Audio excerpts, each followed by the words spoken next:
I'm living, brother. Yes, indeed. Yes, indeed. Well, this is the absolute first interview of the Imagine Exposure vodcast. Okay. And so the whole construct of Imagine Exposure, if you've ever been working with young people, you've heard people say it gazillion times, we need to get these kids some exposure. Correct. We need to get these kids some exposure. We need to Correct. get the next generation some exposure. And so the flip is like, well, imagine if we could bring that exposure to where they are. And so one of the things that's really cool is being able to expose them to career. And so while you do a lot of different things, right? I think one of the things that's been really awesome is seeing your Marvin Sports and Life podcast and where that's going and what's that's going to take off, do a lot of cool things. And just being a person from the Berg, grew up the whole nine, and I think it's just dope to reflect on your personal story. Okay. And I think it's dope to see a career in sports that isn't on the field, right? Correct. That's dope too. So anyway, welcome to the podcast, man. Thank you. Glad to be here, brother. glad to be on the other side of the spectrum. I really appreciate what you do. Really appreciate what you do. So our first question out the gate: who are you and how do you define yourself? I am Marvin Albright Jr. I'm from the Berg. First, I am a man first, and I'm a father.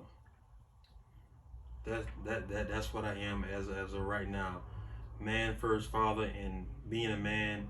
My definition of a man embodies all those things. Dope. All right. So, what is your story as it pertains to work and vocation? What, talking about podcasting?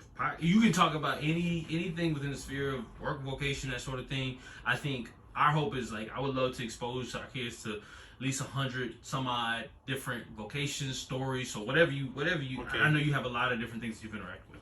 Well, I just started out with podcasting.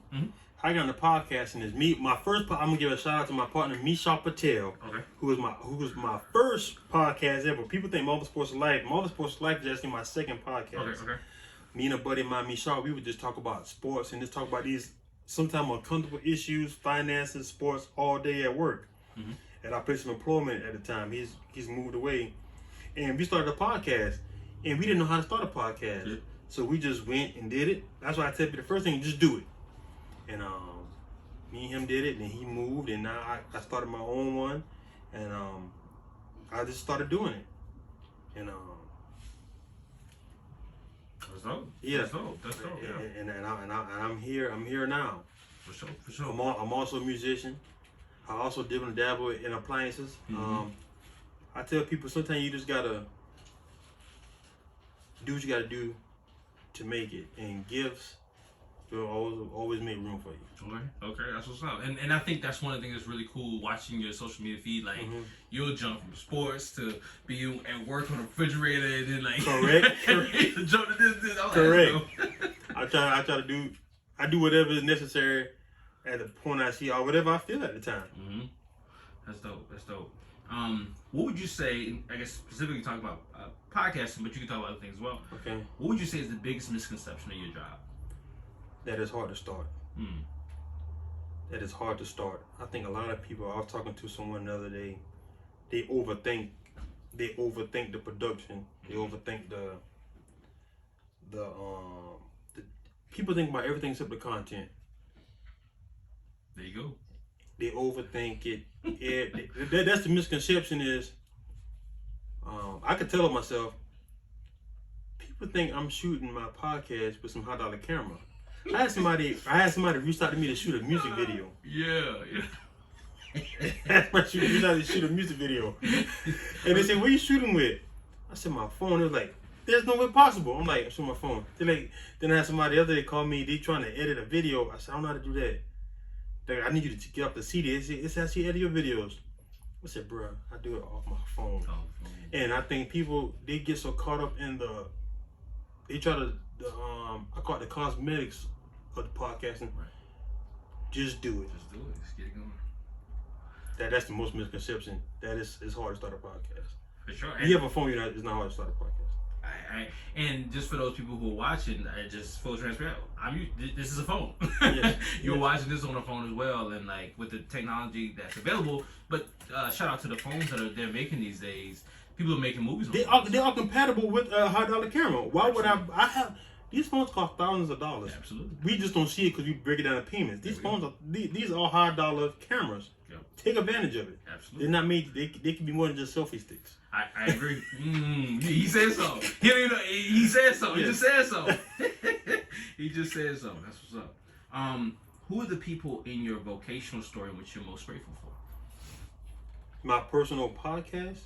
Podcast or just your experience with work. Could be work ethic. Could be whatever. Like, who are the people that helped to make you the man that you are today? Oh, okay. Well, man, that's easy.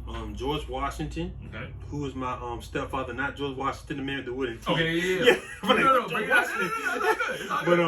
But for those listening, George Washington, who's my stepdad, my mother, Faith Washington, also my biological father, Marvin Albright Sr., and on different facets.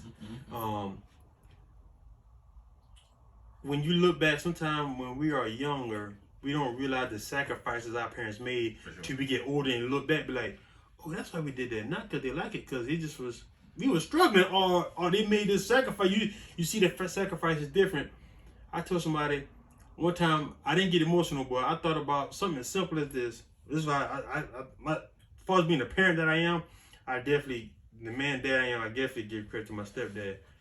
I remember forgetting my gym shorts for football practice and my cleats at the house, and him bringing them cleats to the school on the regular. Wow.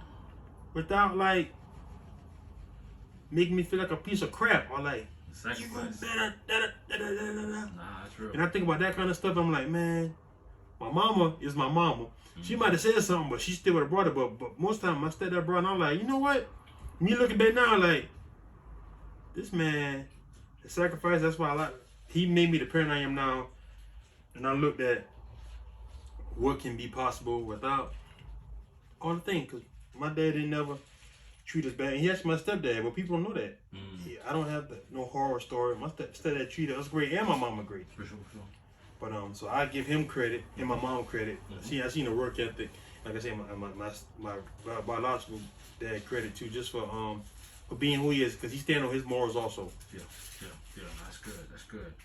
All right. How did your childhood passions as a kid prepare you for your adult career choice? Sports. Sports and conversations. Because even though my show is Marvin Sports and Life, I always talk about sports. Shout out to Green Bay Packers, shout out to Green Bay Packers fans, Dallas Cowboys. All of them put that in. I don't care how serious. I knew it was coming. I don't care how serious social media is. I knew it was coming. Cowboys suck, but I've always had these conversations with sports. I've always had these conversations about life. My whole entire life. All of it's been from talking about sports is my number one. I tell you, sports is one of the most icebreakers you can have. So just me being a guy who always loved sports, has always been an icebreaker to talk to anybody, different backgrounds, money, doesn't matter. Sports is sports. Sports is icebreakers though. All right, so how would you explain what you do as a professional in one sentence? And how would you explain it in one word? Passion. Word passion. Would you say that's your sentence too? How would you frame that in the sentence format as well? I'm doing something I love to do, and I know later on, I'm doing something I love to do. That's just good enough. I'm doing something I love to do. Which a lot of people don't ever get to find that thing. That's real. I agree with that. What would you say, and it pivots into our next question, what do you love the most about your job? The knowledge sometimes I share with my community that otherwise they would not have. So, because we're from the same community. Oh, for sure. Be transparent, South Carolina, and a lot of things that I say, they don't know. They just don't. Some of our I just say community, they just don't know, and society has made them think they don't have that it's too hard. One of my most proudest moments was when I had an episode about stocks on Robinhood. An episode about house buying. People didn't realize how easy it was to buy stocks. Sometimes we overthink things, and just to see the conversations going on. I'm in the streets, people stop me and ask me and stuff. Wow. That is the most gratifying part. When I'm saying talking trash about sports is cool. Of course, yeah. But when I give my community, tell my community something that otherwise they would have not gotten. That's real. What would you say is the biggest challenge in your work? Growing. That's not because it's actually growing. It's actually growing naturally, and I'm sorry, it's actually growing by itself naturally. So that's not the hardest part. I think the hardest part would just be, I don't know how to frame this in a word, but sometimes when you're doing a show and you only see 5 views, it's keep going. Right. Sometimes that's the hardest part. No, that's real. Keep going. That's real. Don't be not getting discouraged. Right. I would say that probably the hardest part, not getting discouraged. That's real. What steps must a person accomplish either to be respected in your profession or certified? Consistency. I saw something from Kev on stage, who's one of the biggest. I don't like calling him a clean content creator, but we would say he's clean. He's just a content creator. And he said that most podcasts don't get over 20 episodes. That's true. And when he said it, that gave me so much courage because I'm on episode 53 now. Dope. So the consistency that makes you, when you can get over 50 podcasters, that's how I know you for real. No, that's real. Over 50, because then you are. You putting the work in. That's dope. And this could be any area. It could be the podcast. I know there's certain things that you do in different ways. But how does a person negotiate? And the reason, let me frame this question. So one of the things that I've seen in different careers, jobs, and sort of things, specifically when we talk about from our community, we never have a conversation about negotiation. We never have a conversation about like determining what is your value, what is your worth as a professional. And so my thing is with every person who's on this podcast, I want them to talk about that, and I want young folk to hear, this is how this person negotiates. Just get some tips from negotiation. And so this question is, how does a person negotiate salary or the value of their services in this career choice or just in general? What does that look like? Well, we do 2 different ones. I'm gonna do as a musician, then I'll do as a podcaster. Another job you do. Another job I do. So we'll go podcaster. Because podcasting, you only will get paid what you get paid. Right. It's a harder profession. It's almost like I use an Anchor as a thing to spread out my platforms. You get so much for ads. And that is hard. Because a lot of time for podcasting, you're doing it for free until you reach a certain point in your career where people want to pay for ads. Right. And YouTube, you have to have, people don't know, YouTube, it is 1,000 subscribers and X amount of hours viewed. Facebook is 10,000 likes and X amount of hours views per minute before you start getting before you can get monetization. I know what you mean. Before you get paid for it. Yeah, for sure. So that makes it easy because you're not getting paid until these criteria are met. So you're not arguing about that. Right. Now you can get under the table money. Somebody might say, I'm gonna give you $30 to shop my brand out, or because be careful about that too. I'm talking negotiation. Be careful about that too, because then you become obligated to X person. Right. So be careful about that. So for podcasting, it's a little bit more cut and dry because it's these criteria. If you're not meeting these criteria, you're doing it for the love. These criteria meet. Musician is different. Okay. First of all, you got to be honest with yourself. What kind of musician are you? Where you at in the musician? That's number one. Right? You have to be honest with yourself. Yeah. Number 2, what are you sacrificing to take this gig? That's good. And what is your time worth? That's good. Also, are they going to pay you? Because let me tell you what I learned. I keep it. I'm going to keep it honest. When it comes with churches, they come to churches. Oh no. We do it for the love of the Lord. We do it for the love of the Lord. Lord gives us gifts. But make sure whatever you agree upon, make sure I agree upon that thing. Okay. And they'll run out on you. But I'm saying so. And you also know to look at the size of the church. Okay. Now you can't go to. I'm gonna say a fake name. You're not gonna go to Middleton Calvary who has, let's say, 30 strong members, and expect them to pay you $500 a Sunday, you a fool. There's also, you have to be smart in the negotiation. You have to be with yourself. But you have to know you at yourself. But you could go there and say, well, real, I'm looking at, I can do it for $150 a Sunday.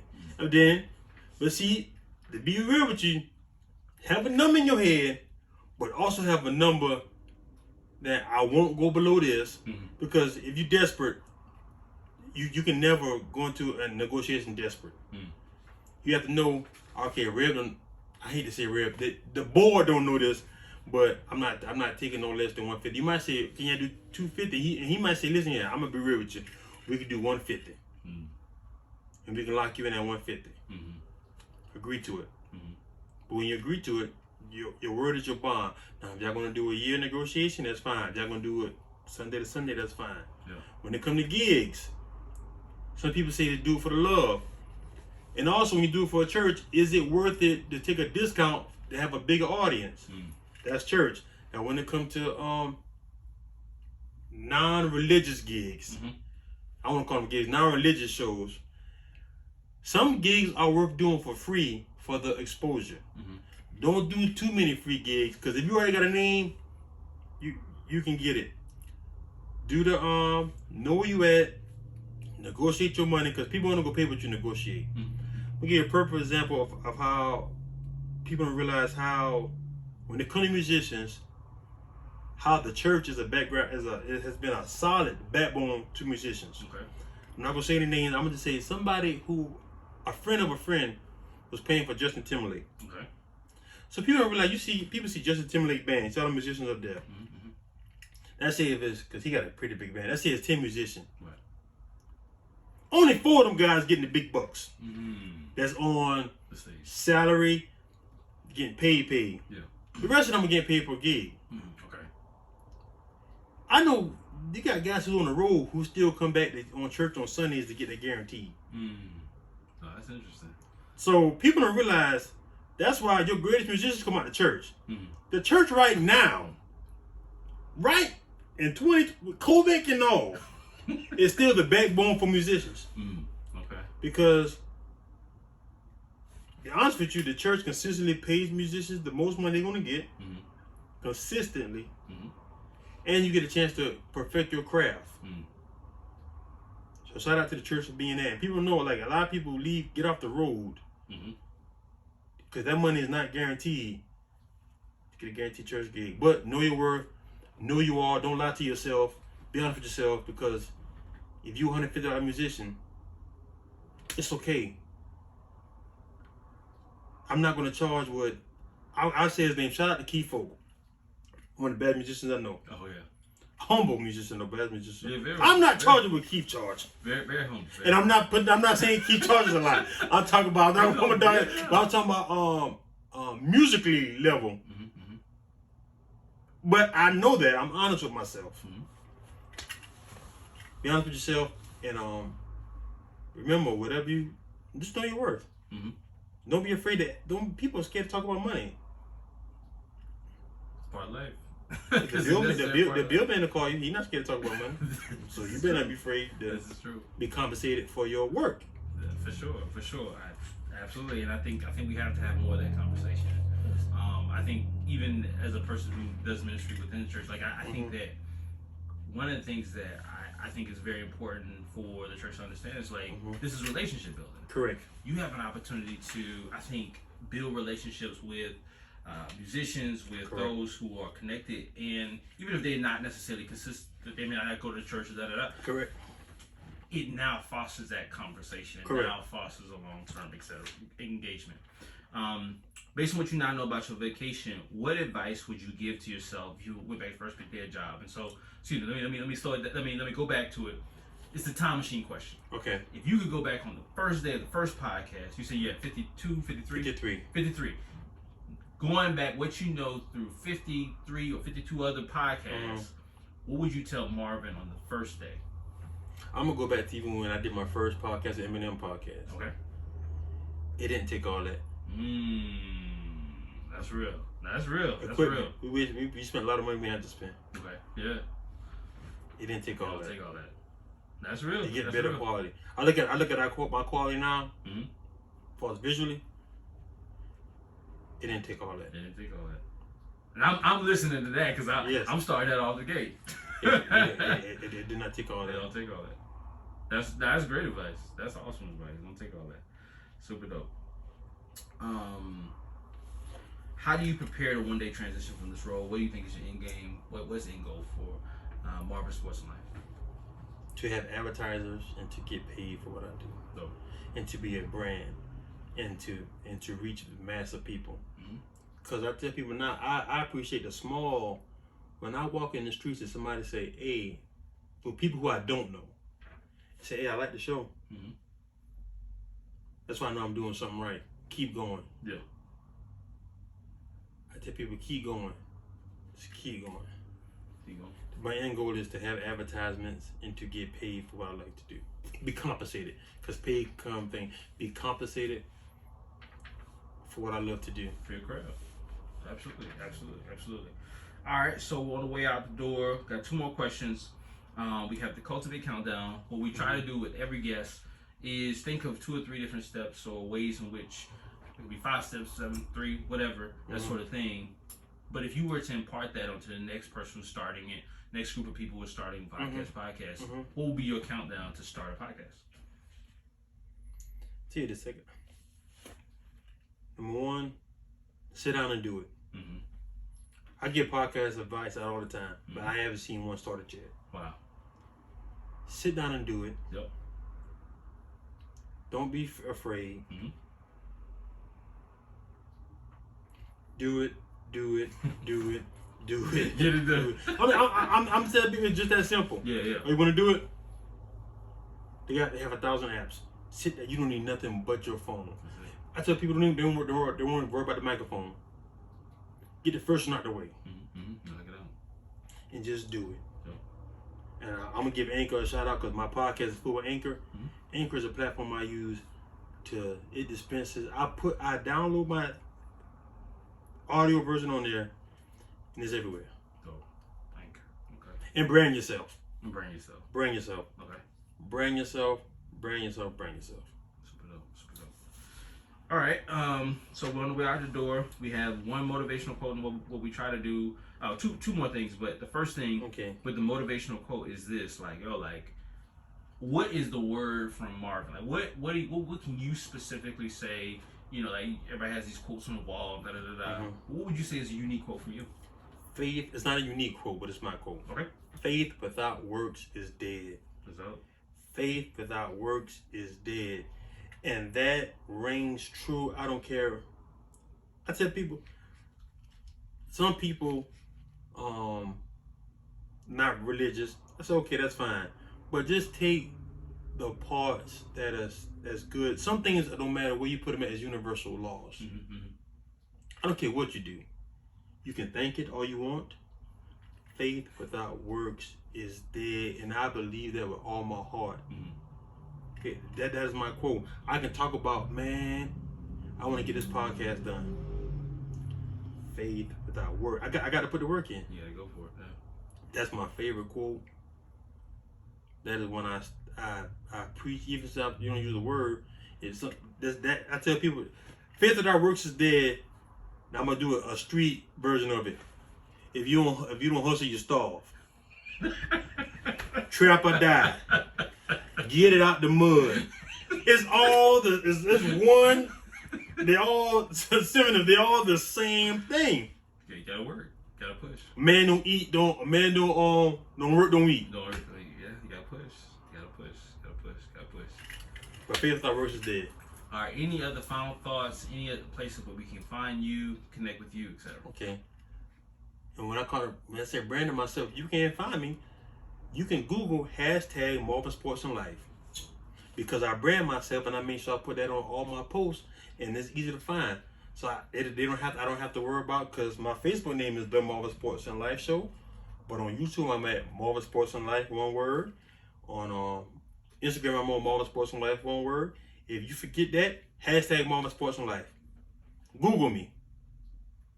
You'll find me on all platforms. Absolutely. On all platforms. Yes, indeed. Now, I think you said you had some, like a 3-minute something you wanted to do. Were you able to cover everything you said you wanted to do? As far as just in terms of, because I want to make sure you're able to capture everything. Oh, well, I want to thank I want to tell people. I would thank you for doing this. This is my first interview. Oh man. Because you talking about just like wrapping it up. What I have to say. Well, no, I know when you were coming in, you were saying that there was something that you wanted to. I don't know if you wanted to talk to the viewers about. I don't know if it was a cowboy related. I don't know what. That was no. That's something different. That's something different. Okay, something different. Right, Cowboys suck. But, I'm a Green Bay Packers fan, and let me tell you something, guys. I'm gonna go on. I like to ramble a little bit. No, that's all good. When you be you, yeah, sometimes you get the best reactions. I cover Marvel sports and life, but I noticed I just started doing one-on-one interviews recently. Besides, I did a few, but I started doing more. Yes. And I noticed the reaction from them. Yeah, been real good. And I also noticed that's what sometimes take your gifts and put them together. I hate Tom Brady, but Tom Brady beat us in the NFC Championship game. I made a video of me playing the keyboard saying "Unbreak My Heart." The end of that week, end of that day, shares. It's like 1.8 thousand. What I tell people was, sometimes I be organically yourself, because it's hard to keep faking. I was organically myself. I was Marvin, Green Bay down, cheese head on, playing the keyboard, "Unbreak My Heart," having people laughing. I was being me, and got the views. And the hashtag Marvin Sports of Life. I always want everything to come back to the brand. Okay. I always want everything to come back to the brand, and me being me. Got the reaction I'm looking for. I didn't have to make up. Now sometimes we do very uncomfortable topics. Like people do you. One of our most uncomfortable topics is one of the guys did an interview with me and did a topic. This is a very uncomfortable topic, but I like to have these conversations. Sometimes uncomfortable. We just had a baby, but for 2 years thought it was his and wasn't his. That's tough. And he said he cried about it. That's and to be a black man, that's real. He said it hurt me so bad I actually cried about it. That's real. And that was a conversation that people hey man, I saw the thing with the guy. And even though we so local, I tell people, I'm from Orangeburg. I'm gonna focus on, even though you never know how far your arms reach, because I like about analytics. Analytics tell me I got 10 listeners in India who listens every time I drop. Wow, that's really interesting. Yeah, bandwidth. So you never know. That's real. Marvin, I appreciate your time, man. Thank you so very much. Anything I can do, just let me know. But so thank you, so grateful, man. I appreciate. I was gonna get a guy a shout out. I'm gonna tell you somebody this guy paid for. Let me tell you somebody this guy. I'm gonna flip it on him. Oh man. This guy had a grown man body since the 7th grade. Like the 7th, 6th grade. Him and his brother. Shout out to them. Them boys been strong and big with a beard. I don't care what you had a beard. In 7th grade too. And this is just a throwback. So Marvin, he's one of the people that when I think about even Vision Cast for Orangeburg, playing football, growing up, this is his community, and I think that's really dope. It's really dope. Like you say, the bandwidth reaches to India, but there's a lot of people, I believe, in Orangeburg that see you as a role model, man. That see you as a person of integrity and a character, and I think that's going to be the core of Marvin Sports and Life. Your commentary, your content is going to be a big part of it, but it's like, no, but that's Marvin. So I appreciate it, bro. Man, for sure. I also want to tell a young black man, I got this jewelry on, and I like to preach this. I dress right, I wear stuff, but guess what? I got all this stuff by just working hard. You don't have to do illegal stuff to shine. That's right. And I hate that we let society push us on a certain thing. Right. Because people see these things and get a perception, and I tell them, no, you can work hard. For sure. And you can get the things you achieve. And that's my message to young black. That's really my passion. Yeah. That we don't get caught up in the norm and in the and I talk about this openly on my platform. You can be you. Don't let people confine who you are. And I tell people, the working man lives great too. Not true. Because you can be a drug dealer and have a run for 3-4 years. Oh my God, he made $400,000. A lot of guys don't make money like you think they make. They just living. Yeah. They just spend on $400,000. Okay, but then he got to go sit down for 20 years. That's true. So how much did he really make? And living in a constant state of paranoia. A constant state of paranoia. Can't sleep at night. Oh my goodness, yeah. So, other side of it. But appreciate you, man. Thank you so much. No problem, bro. Dope.